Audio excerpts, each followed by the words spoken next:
Hello and welcome to Blockchain Bloom, the blockchain educator. I'm Untitled, and in today's video I'm going to talk about why the future is the decentralized exchanges and not the centralized exchanges. I will highlight their advantages.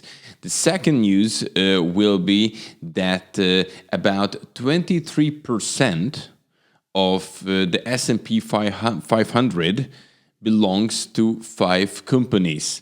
And how is that dangerous? And the third news will be a very interesting experiment. There's a tiny little village in El Salvador, which is in Central America, and they are using Bitcoin.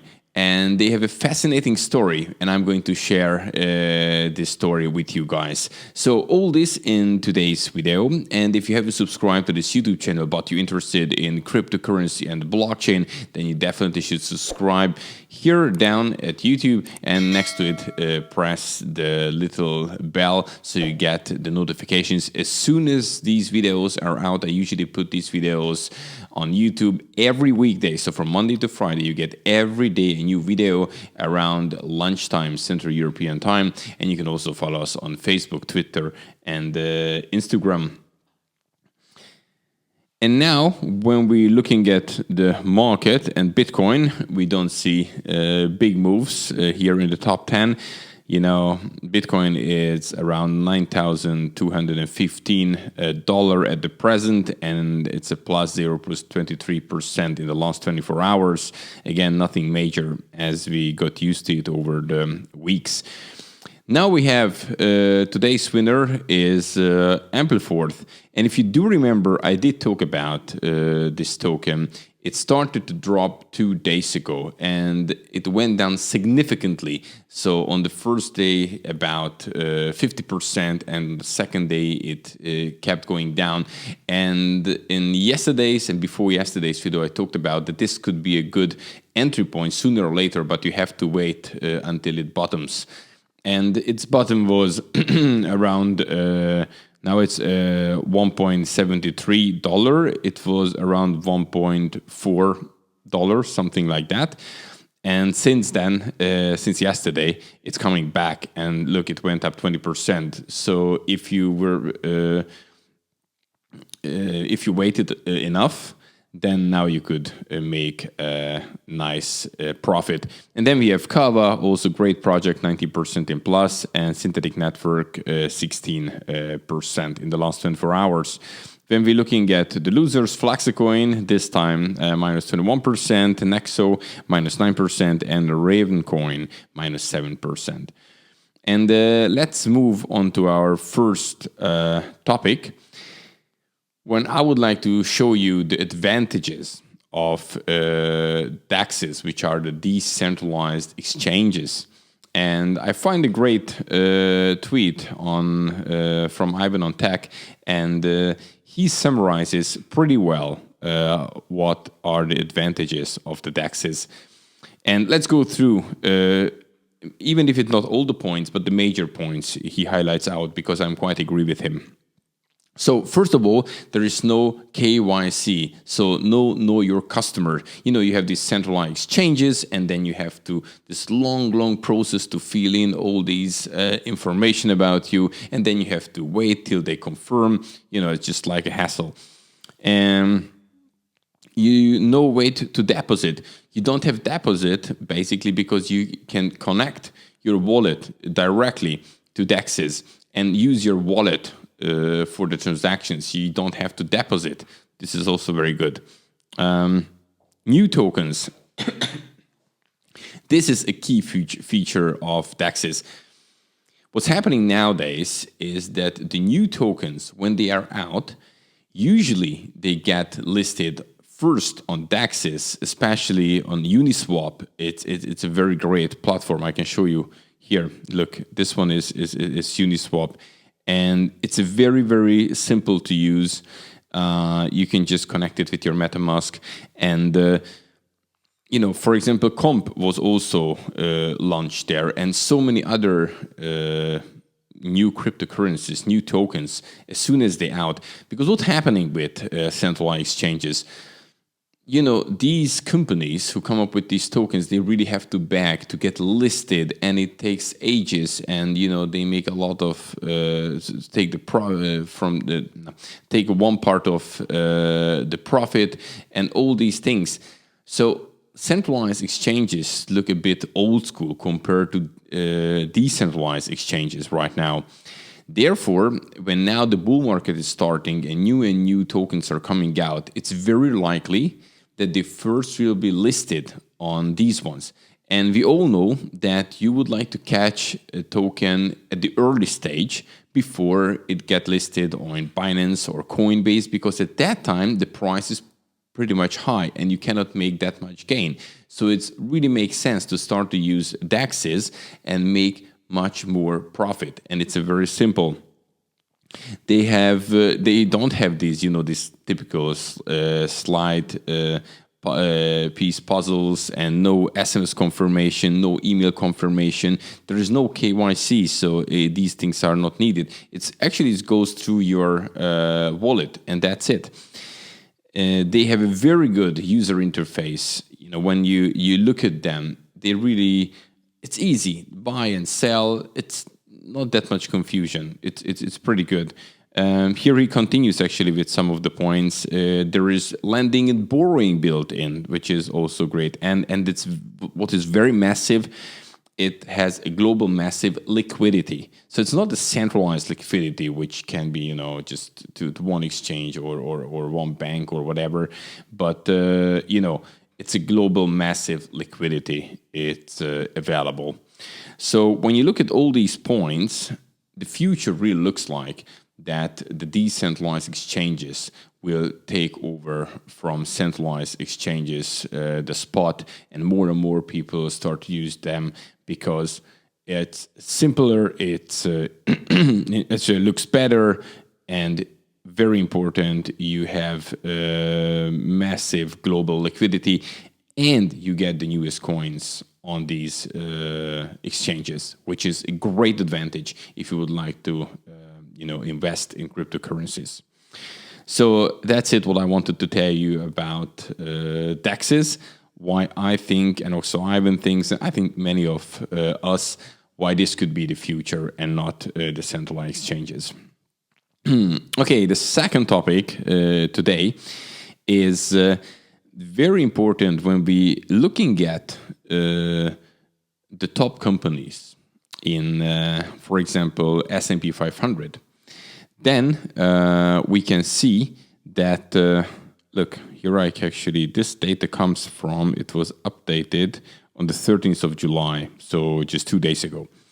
And it shows that, like, for example, Microsoft has on S&P 500, which includes the 500 top companies, 6% on its own.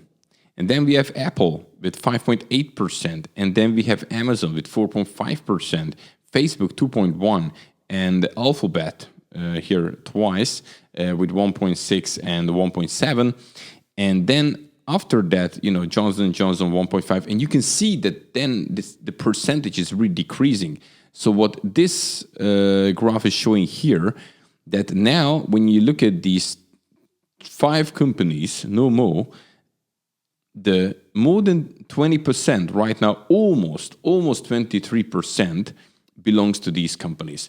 So what we can see right now, this big increase when we're looking at the Nasdaq, or when we're looking at S&P 500, then we can see that these increases coming really from this sector, and this is pretty much the tech sector. This is pushing it up, and just think about 5 companies in the S&P 500 take the share of around 23%.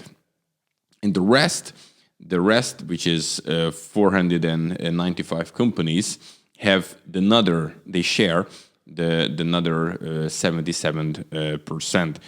So what's happening now, it's really what we could see pretty much when we look back the dot-com bubble. And what happened with the dot-com bubble? Look, here back in 2000, when it collapsed, basically, it went up a lot between 1995 and 2000.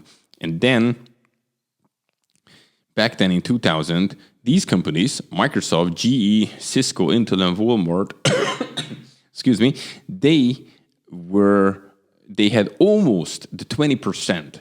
So pretty much what's happening now, 5 companies having, the majority of these exchanges. And we all know what happened, after the dot-com bubble. And maybe I can find here another one. This one was also a great graph. Look, here we have the dot-com bubble.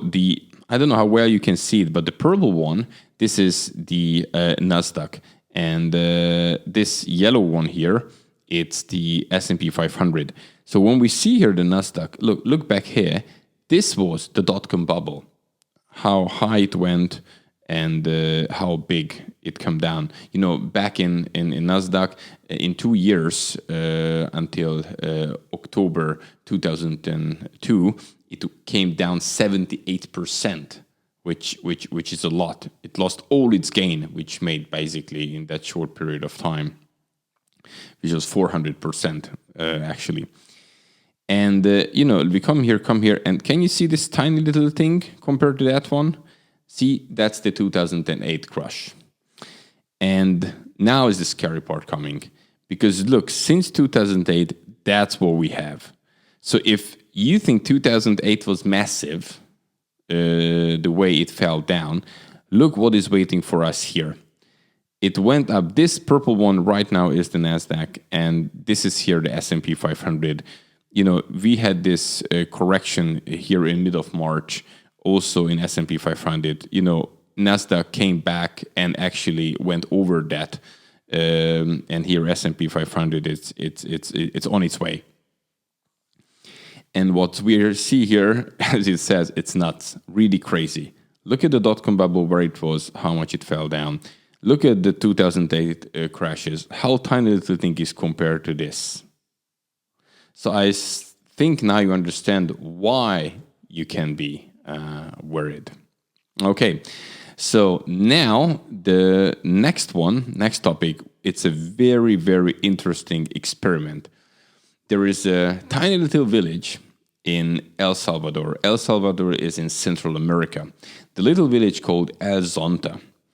And they started to use Bitcoin like crazy. It's a funny thing because it's a tiny little village, and while the other tourist hotspots are struggling, they started to use now Bitcoin and form the Bitcoin economy. And their story is very interesting too. So there's an anonymous donor who actually invested in Bitcoin very early stage, back then when it was 5-10 cents, and really haven't looked his or her account. But then he realized many years later that, Bitcoin price went up a lot. So what he did, he wanted to do something good with this big amount of money and wanted to do something for the Bitcoin and Bitcoin community. Therefore, he donated a lot of money to El Zonta, which is actually a surfing paradise, maybe, or it has some nice beaches. And he partnered up with this guy, Michael Patterson, because he stays anonymous. And they built this Bitcoin economy. And of course, now, because Bitcoin went up and many people wanted to cash out, so they came up with the rule that the number one rule is that you cannot cash out. You have to use Bitcoin. And with that, they created a Bitcoin economy, as I said already. And, which is very important, that there is Bitcoin Beach, for example, and they, the companies, what you can find there, and the majority of the residents are unbanked. And the local business simply just don't meet the requirement to, have credit card payments. And therefore, what they can do, they can use Bitcoin and using the Lightning Network, which is great because you can buy tacos, you can pay the utility bill and all these things with Bitcoin now. And look, also they have education grants, you can have transport to school, and all this with Bitcoin. And what is actually crazy, look at these schools. They started to educate people in the village. Really looks like, you go back in time, and they are the ones who are learning about Bitcoin. And, you have here, look at these Bitcoin graduates. Amazing. And they're saying that they're preparing their kids for the future. So as weird as it sounds, a little village in Central-Amerika, in El Salvador, it knows much more about the Bitcoin than many of the people in developed countries. And this is right now an experiment, and we'll see how it will go. But I think it's amazing that there was this guy. Oh, I scrolled too fast. I think okay. Anyway, so this was this guy who donated the big amount, and because he wanted to do something for the Bitcoin community. And these guys are really taking an advantage, and they're learning about it, and they started to use it, and so far it's working. So I think it's a very good experiment. Hopefully we will see more, and hopefully this is where the future is going. So guys, if you like this video, then please press the like button and also subscribe to this YouTube channel, because I deliver you the freshest news from Monday to Friday every weekday with a brand new video here on this YouTube channel. So click on the subscribe button next to it, to the notification bell, so you get the videos as soon as they're out. I usually put them on YouTube around lunchtime, Central European time. And you can also follow us on Facebook, Twitter, and Instagram. So tomorrow, I'm coming back, obviously, as every weekday, a brand new video, and I'm delivering you the freshest news in Bitcoin and cryptocurrency. I hope I see you tomorrow, and have a good one. Bye-bye.